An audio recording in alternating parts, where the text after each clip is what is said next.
Alright fellas, here we are back in Pokemon Masters, and we got ourselves the classic Elesa and Emolga upgrade with the Sprint EX roll. Not a bad upgrade, for sure. Could be some better EX rolls out there, but this one is not too bad, for sure. When it comes to the Sprint EX roll, I do think that it is probably universally the weakest? It's only real, or niche, mostly niche, not weakest, but niche. Just for the fact that, like, if you are trying to be more casual, you don't think about these different strategies, and you're just trying to play the game, get stages done, whatever, you're going to get a lot more help out of field support and tech, and strike, right?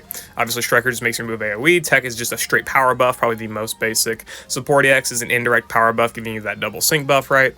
And of course, field gives you that damage dealing zone, right? Or that zone effect that helps you deal extra damage, so out of all of them, I would say Sprint, with its -3 sync countdown, is probably the most niche, but this does give a lot of fun ramping situations for Classic Elesa that I mostly make abuse of. This is less of a showcase about what she can do overall, because obviously she does have good abilities. Great nuke, great debuffing ability, paralysis, that type of stuff, and it's more of a showcase of how she can work with those abilities in conjunction with other characters, being able to do Sprint functions, right? A lot of sync ramping.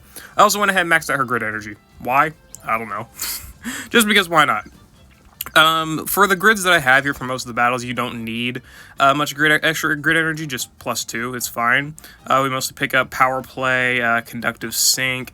This is mostly just a mixture between picking up Conductive Sync or picking up Max Countdown, because the extra +1 grid energy does allow you to do that. So I would say if you are going to be using Classic Elesa at her maximum, investing in extra grid energy is definitely good for at least +2, giving you that Conductive Sync or Max Countdown. Pretty helpful stuff. At the end, we do a Tornadus solo here, so this is the grid that I did use for that. I took it and mostly ripped it from another YouTuber that did it. I don't know how to say their name. I'll link them in the description if I can remember. If I don't remember, leave a comment, and then I'll probably update the description at that point. Anyway, whatever. So we're going to go ahead and looking at Classic Elesa here with the Sprint EX roll. Definitely got some good ramping ability, and she did get the +20 in attack and special attack, so that is useful there. So the stat buffs, that's nice, right? At the very least, we did get some stat buffs, which is always helpful. So, do I think she's the best Sprint EX roll abuser? No. Neo Champion Rosa or Cynthia and Chase are all better choices. Signature Dawn is a better choice. Basically, just all the supports are better options. And I think Silver, Neo Champion Silver, is a better option. From there, it's mostly disputable between her, Signature May, and Gladion. You can feel free to argue about that one. I don't really care. But I would say she's definitely not the best abuser of the ability. But still, it's not a bad upgrade. So let's go ahead and hop into the battles. I've rambled on for probably way too long. Alright, so the first battle here is against Seabold to get ourselves Elesa and two Reds, Thunderbolt Red and Snorlax. This is a pretty good sync ramping team because we can make abuse of Elisa's -1 sync countdown on her trainer move, Adrenaline 1, and the Sprint EX roll, while with Classic Red and Snorlax, whatever you want to call them, -1 sync countdown for his trainer move, which is very helpful, and then Red and Pikachu, we have the -3 sync countdown from Max Countdown, which can enable a lot of fun sync ramping strategies here, especially towards the middle of the battle once we use Elisa's first sync move here, and you'll see how so. So we go ahead, use the trainer move. We got them paralyzed and whatnot. Paralysis is good because Red, I don't think Red needs it, but Elesa obviously needs it herself, which she applies, no issue. But yeah, Red does need it in order to debuff defenses, right? So in order to get those defensive debuffed, you do need to have the enemies paralyzed. So these two characters do work out relatively well together. Red was good. Red and Snorlax were obviously really good for the super effective next, and again, the sync countdown and tanking ability, right? So that was helpful too. We go ahead and use the max move with both of these characters in order to just completely overkill. We also do have max countdown as well, so we get that -2 sync countdown on the max move, which is very helpful for getting us our second sync move in again. So we're able to get in another sync move effectively right after we already used our other sync move, which is funny, to say the least. So we go ahead and nuke off with Red. It was basically a chain of Elisa's nuke into Red's nuke for the most part, with max moves in between. Combining max countdowns, relatively effective for the most part. Obviously, I mean, Elisa's nuke would be more powerful if we had more debuffs, but for the simple speed that we are going in this fight, it was just better to use Red's nuke because his innate is, I believe, paralysis or electric terrain, one of the two. So having Red nuke is better than Elesa because he's simply got more stuff activated.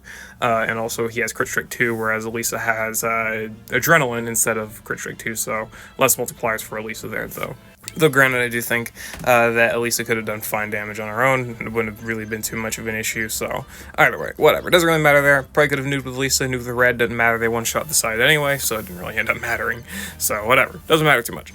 We go ahead, finish off here, and yeah, I mean, it's a good combination, right? Combining a lot of ramping abilities for Elesa works out relatively well, especially with a character like Red here, who at 1 out of 5 doesn't have the best nuking potential, but I mean, he can cover DPS. So covering DPS and then using Elesa for your main nuke is not a bad idea. Just with the ramping that we're doing, obviously, she didn't have much time to debuff, which you can say that's a good thing, you can say it's a bad thing. I mean, if we're blitzing through the enemy, I don't think it matters too much. For our second and yes, final stadium battle, I know, only 2 stadium battles, it's fine.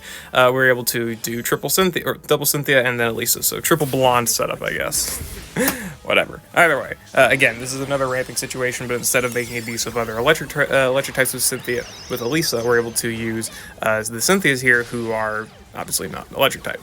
We're able to use the paralysis in order to help activate multipliers for Signet Suit Cynthia, which is not too shabby.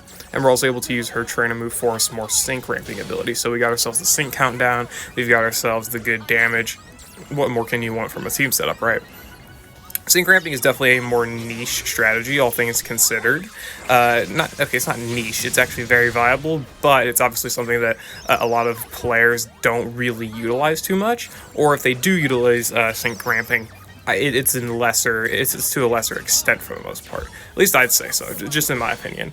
Just because it's not a conventional strategy. So you want to just do as much damage as possible. You know, set up your terrain, your zones, your rebuffs, whatever. Do damage with your striker. Empower your striker with maybe defensive debuffs, special moves, next type of thing. Be done, right? Whereas with sync ramping, it's more so just it's more unconventional for the most part. The only real issue with this team is that towards the end, gauge wasn't really too great, but it didn't really end up mattering that much, so this is fine. We go ahead, use the max move. Would be better to target the other side so we could get that turn denial in, but again, it does not really matter too much. It's fine. It's whatever. And we still do have the max countdown there, so that's nice for sure. Again, sync ramping, still a very strong strategy. Unconventional, maybe. Strong, definitely. And we're actually able to do a little bit of damage as well here with the Thunder Shock, so that's funny. Either way, there we go. KO done. Yeah, Elesa is definitely not a bad partner for Signet Suit Cynthia, especially because both of them are good ramping characters. Cynthia does benefit a lot from the debuffs from Emolga for the special defense and whatnot, you know, the extra damage, as well as the sync countdown. They both do very, very good on that front. Cynthia does have Adrenaline 1 if you pick it up in her grid, and she also has the up to -3 sync countdown from her trainer move, which is useful in a lot of sync ramping strategies, and she does need paralysis for her DPS options with paralysis synergy. She has static shock as well and some other things, so paralysis is definitely a useful tool to have on her kit. So there it is. There's classic Elesa used for a lot of ramping strategies, which really these setups are already relatively good without the Sprint EX roll. It's just that the Sprint EX roll makes them shine even better. So yeah. Anyway, let's move on to a Legendary Arena. Finish off there against Tornadus. It is a solo, which is already possible with a 3 out of 5, I think, classic Elesa, but either way, 5 out of 5 makes it easier, and then Sprint EX roll makes it even easier. So let's just go ahead and do that, I guess. And just finishing off here we are for Tornadus. So I will try to remember to leave the original video guide that I used in the description, because I didn't really look at I looked at the guide, used it for most of the setup here, but obviously the Sprint EX roll does have its own unique implications, because obviously you get that -2 sync countdown, you get the extra stats and whatnot, and it just makes the battle a little bit easier. You get higher stats, which means that your like nuking ranges are easier to hit, easier to land, whatever, your damage ranges and all that too. So you get better damage options, and of course you also have the extra health, the extra speed. Speed is good for the gauge, and the health is, of course, good for having better survivability, where you can have a little bit more leeway in maybe, you know, getting hit with a crit. Like, you do run Vigilance in this, so crit not really your biggest enemy, but either way, I mean, that just to give a situation that could be realistic, maybe, right? Of course, also extra grid energy does help because you can pick up things like minus sync countdown or max countdown if you do want that. You can. There's a lot of different ways. Either way, the big point is that Classic Lisa is an easy solo for Tornadus. So it's one of the more difficult legendary units to solo just due to how its gimmicks work. So being able to actively defeat it with relative ease is nice for sure. So that is definitely good. And again, the Sprint Extra just makes it easier. You get those extra stats, which is the big thing. And most of the strategy is pretty much the same as what you would do normally with a 5/5 Classic Lisa, even without the extra grid energy, without the Sprint Extra, all that stuff. It's mostly just the same. But with the Sprint Extra, there's a whole LS RNG, which there wasn't really much RNG anyway to begin with. It just makes the run a little bit different and a little bit more fun. Big point is that I just didn't really care. I mean, I've never done a Tornado solo, I think, with Classic Lisa before, so I figured, why not do it now? May as well.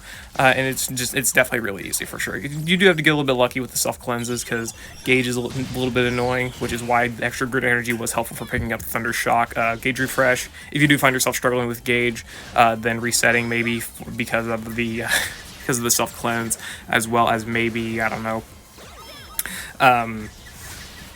picking up Thunder Shock, move Gauge Refresh is a good idea, because that's what I did pick up here. I just picked up Gauge Refresh on Thunder Shock, and that's what was allowing me to keep up relatively well with gauges. That was pretty helpful. So yeah, go ahead, nuke them, finish them off. There you go, no real issue. It's just a matter of getting to your sync moves, knowing when to use certain abilities, and then just nuking away. That's pretty much all Legendary Gauntlet solo is, and this one is definitely one of the easier solos for sure, especially because of the level of investment there is, definitely. I don't know if I'm going to upload my Legendary Arena solos or not. I'm not going to do solos, probably not many anyway. I don't know if I'm going to do my Legendary Gauntlet battles and upload them, but I do want to get a pretty high score on this Legendary Gauntlet just because I need the cookies, so yeah. Either way, that's the look at Classic Elesa and Emolga with the Sprint X roll as well as the extra grid energy. She's the only character I actually maxed out grid energy for. All of the rest have just been maybe +2, +4, or something. I don't even think I have a +4. I think just +2 in some areas that I just made utilization of just because. I mean, there's a lot of characters that just need +1 grid energy to get a lot of important stuff, or very important tiles, so just picking up the extra +2 is a lot more useful than maxing out a few characters with +10 energy, at least in my opinion. But ultimately, it's really just up to who you like using, who you use the most, who your favorite characters are, whatever. Classic Lisa happens to be literally my favorite character. Not favorite sync pair, but favorite character, so I mean, it works out anyway. But whatever. That's the showcase. Hope y'all enjoyed. Just the Sprint X roll, while it's probably not her best option, Field would have been better, Support probably would have been better, Strike I'd say would even have been better. Sprint was probably the worst option for her, but it's not a bad one. It's fine. It does, of course, help, again, as stated and shown, with the sync raving strategies with things like Signus Suit Cynthia, Thunderbolt Red.